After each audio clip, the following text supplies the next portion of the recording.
Estamos 2500 años antes de la era común, antes de Cristo. El fenómeno eléctrico y su historia es apasionante. Conocer cómo el hombre fue concluyendo mediante experimentos y observaciones qué es electricidad. En primer lugar, bueno, sin duda todos podemos inferir que una de las primeras observaciones eléctricas fueron los rayos. Pero curiosamente el rayo no se relacionó con la electricidad, porque era un concepto fuera de lo que pudiéramos experimentar, era algo en la naturaleza, no directamente controlado o experimentado por el ser humano, a diferencia de las descargas eléctricas producidas por animales. 2500 años antes de Cristo, ya los egipcios describían los peces eléctricos del Nilo. Ellos le llamaban los tronadores del Nilo. También fueron descritos por romanos, griegos, árabes. Por ejemplo, Plinio el Viejo o Escribonio Largo describieron el efecto adormecedor de las descargas eléctricas producidas por peces y rayas eléctricas. Así es que cuando hay esa interacción entre el ser humano y puede en un ambiente controlado verificar de que algo pasa, es cuando se empieza a describir la electricidad. Pero notemos que fue antes de la era común.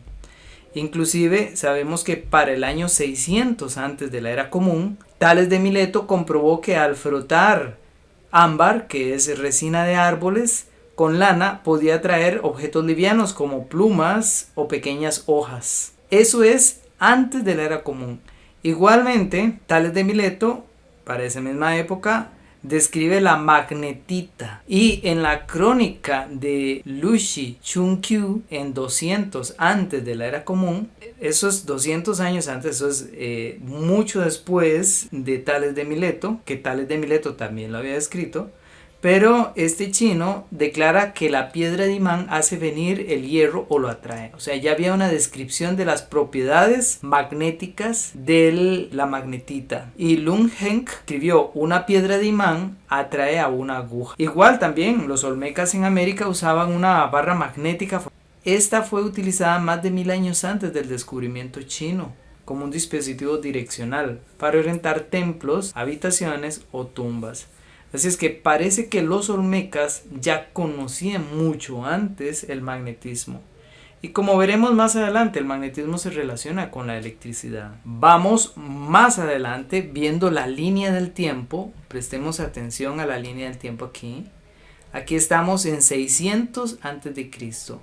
Si nosotros nos movemos en esta línea del tiempo, aquí vamos llegando al año 200 con los chinos, aquí al 100. Por aquí está el año 1 antes y después de Cristo. Y empezamos a avanzar en la edad moderna. Todo esto, ahora estamos en el año 1100. ¿Qué es lo que ocurre en el año 1100? Bueno, en el año 1088, 1100 casi, el chino Shen Ku describe el uso de la brújula para mejorar la navegación. Y es quien primero propone la noción de un norte geofísico real. Sin embargo, aunque lo propuso él en 1100, no es históricamente reconocido como un aporte de él, sino lo veremos más adelante. Llegamos al punto 1600. Observemos la línea del tiempo, cómo hemos venido avanzando aquí desde el año 2500 antes de Cristo al año 600 con Tales de Mileto, materiales eléctricos y magnéticos. Tales de Mileto los describió. Avanzamos ya aquí, después del año 1 estamos en la era común, luego al año casi 1100 la descripción de la brújula por parte de un chino, luego empiezan las primeras teorías heliocentristas, donde la Tierra no es el centro del universo, sino que probablemente es el Sol u otro cuerpo, y aquí en el año 1600 surge la electricidad moderna. William Gilbert no es que lo descubra, él lo redescubre, él lee lo que hicieron otros y empieza a investigar y a hacer experimentos, y entonces empieza a entender un montón de situaciones relacionadas con electricidad y con magnetismo. A él sí se le acuñan varias propuestas científicas como la existencia de polos magnéticos norte y sur. Y recuerdan que les decía que aquel chino aunque lo propuso por primera vez, históricamente no se le reconoce, más bien se le reconoce a William Gilbert, y fue porque él no solo hizo un aporte, sino que hizo una serie de aportes grandes, entonces es reconocido con mayor fuerza. A él también se le acuña el término fuerza eléctrica, cuerpos eléctricos y no eléctricos. Igual él estudia las agujas imantadas y fue el primero en afirmar que el centro de la Tierra estaba compuesto de hierro y había dos hemisferios distintos, polos norte y sur. Descubrió la imantación por influencia, inventó el primer instrumento de medición eléctrica, el electroscopio, y también la primera aguja giratoria que denominó el versorium. Ya veremos esto en los siguientes experimentos. Vamos a ver qué fue lo que hizo William Gilbert. ¿Les parece? El versorium, inventado por William Gilbert en 1600. El versorium es un dispositivo hecho con una lámina de aluminio, como se ve ahí, que es puesta sobre un pivote, una aguja simplemente que le permite girar con libertad. Este dispositivo sirve para medir la existencia de cargas eléctricas en cuerpos que han sido friccionados. Por ejemplo, cuando agarramos una barrita de vidrio y la friccionamos sobre tela de algodón o pelo de oveja, de conejo o inclusive cabello humano, esta adquiere carga eléctrica positiva. Y al acercarlo a la lámina de aluminio, se atraen porque la lámina había sido cargada negativamente cuando la tocamos con la mano. También el versorium sirve para evidenciar la no existencia de cargas eléctricas. Por ejemplo, cuando frotamos un material no eléctrico como la madera, no produce cambio alguno. En cambio, si ahora frotamos otro material como es el ámbar, que es resina de árboles, recordemos que la lámina de aluminio había sido previamente influenciada por una carga positiva y adquirió carga positiva ahora. El ámbar friccionada adquiere carga negativa y por lo tanto el versorium deja evidente que hay cargas eléctricas, positiva del aluminio y negativa del ámbar, y por lo tanto se atraen. Y ese es el objetivo del versorium. Ahora, ya para el año 1729, Stephen Gray descubre cuáles cuerpos conducen y no conducen electricidad. Descubre que para que los efluvios o virtud eléctrica sea transmitida por el conductor, debe estar aislado de la Tierra como se ve por acá. También Charles François de Cisternay-Dufay es el primero en hablar de dos tipos de cargas eléctricas, la resinosa y la vítrea. Esto en 1734. Veremos el experimento que lo explica con claridad. En 1734 Charles Dufay hace un experimento en el cual frota diversos materiales, por ejemplo materiales resinosos, lo que se llama ámbar. Hoy día utilizamos plástico PVC, con pelo de oveja, de conejo, inclusive cabello humano. Él encuentra que al frotar algunos materiales se rechazan entre sí y otros se atraen. A eso le llama cargas eléctricas vítrea y resinosa, hoy día conocidas como positivo y negativo. Al frotar el plástico, el tubo PVC, nosotros observamos que entre ellos se rechazan porque adquieren carga negativa, los dos. Eso originalmente sería carga resinosa. Al adquirir la misma carga, entre ellos existe repulsión. Pero cuando frotamos una barra de vidrio, esta adquiere carga eléctrica vítrea, como lo llamó Charles. Hoy día sería positiva. El plástico con carga negativa es atraído al vidrio con carga positiva. Por eso se experimenta el fenómeno de atracción inverso al anterior, que fue repulsión. ¿Por qué razón? Porque aquí tenemos positivo con negativo y se da la atracción. Ok, ahora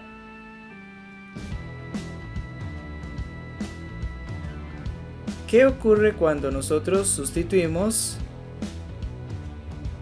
la barra plástica y frotamos una barra de vidrio, la cual adquiere carga vítrea o positiva? Y luego le acercamos otra barra de vidrio que ha sido también frotada. Entre ellas hay repulsión, como lo vemos, porque las dos han sido cargadas positivamente.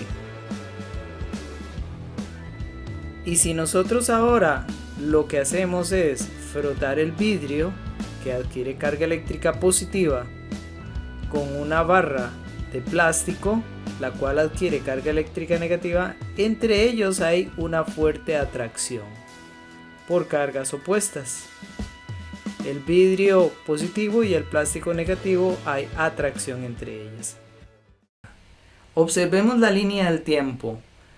Después del año 1430 empiezan a darse una serie de sucesos y conocimiento científico que empieza a aumentar y aumentar considerablemente, porque aquí es cuando ya empieza a caer el oscurantismo. Deja de tener influencia la Iglesia Católica en el conocimiento y por lo tanto empieza la etapa del renacentismo, la cual inicia a finales de 1600 o durante el 1600 empieza el Renacimiento. Muy bien, entonces William Gilbert, Stephen Gray y Charles François son personas que están en el Renacimiento hablando de qué son las cargas eléctricas, qué es la electricidad. En 600 antes de la era común, Tales de Mileto, y en 1734 Charles François hicieron experimentos con materiales electrostáticos y materiales no electrostáticos para definir cuál tenía esa propiedad. Ellos agarraban piel con pelo de oveja o de conejo, lo friccionaban con el material como el vidrio, obteniendo en este caso que el vidrio atraía pequeñas partículas al ser friccionado con el cabello, inclusive el cabello humano, como se ve ahí. Por eso el vidrio se podía clasificar como un material electrostático que adquiría carga electrostática. Luego también el ámbar, que es resina de árboles, la savia de los árboles, al ser friccionada también producía cargas. En este caso vemos cómo está produciendo una carga de repulsión en primer instante y luego de atracción. El azufre fue común y ha sido común en la historia de la humanidad, se obtiene de zonas volcánicas, al ser friccionado también produce atracción electrostática. También ellos usaron caucho. Caucho es hule. Hay árboles que producen hule, el mismo hule de las llantas, eso es caucho. Al ser friccionado no produce interacción electrostática, por eso se puede considerar que el hule es un aislante más bien. Madera. La madera, al ser friccionada, igualmente, como se observa, no produce ningún tipo de interacción electrostática. Por lo tanto, y así fue continuada la experiencia, definieron materiales electrostáticos y no electrostáticos. Veamos los efectos de la electricidad estática. Esto es la construcción del electróforo de Alessandro Volta. Lo primero es una base que puede ser piel de oveja o de cualquier animal con pelo. Y luego un disco metálico aislado conectado a un voltímetro. El voltio va a medir la diferencia de potencial generada, la electricidad. Se produce una pequeña vibración, la cual es suficiente, como vemos, para producir un voltaje de 4.5 kilovoltios, 4500 voltios. Eso quedó electrizado y al acercarlo a un material inflamable, la chispa eléctrica hace que se incendie. Veamos ahora la situación donde la persona toca el voltímetro y no tiene carga eléctrica alguna. Pero el simple hecho de quitarse su chaqueta, su suéter y friccionarse la lana con la lana, produce una carga eléctrica de hasta 5.5 kilovoltios, 5500 voltios. O la fricción con el plástico en la tela es suficiente para producir una chispa que produzca un incendio. Eso también ocurre en las empresas y en las fábricas. Veamos lo que ocurre con la fricción estática. El émbolo de metal está conectado al voltímetro y el otro terminal a tierra. Está depositando arroz sobre el émbolo de metal y vean la electricidad estática que se está produciendo. Hasta 25 kilovoltios, 25.000 voltios en solo esa fricción originada por las partículas. Al acercar un quemador con gas butano, la chispa eléctrica que saltó del quemador produjo el fuego. Ahora, al abrir la válvula de escape del arroz, la fricción está nuevamente empezando a cargar eléctricamente el metal. Sí, la fricción de los granitos cayendo solamente. Y en este caso se están produciendo hasta este momento 15.000 voltios.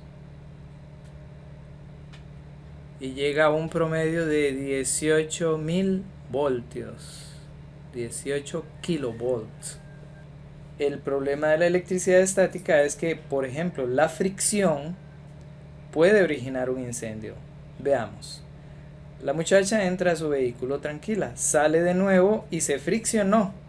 Y esa chispa originó el incendio.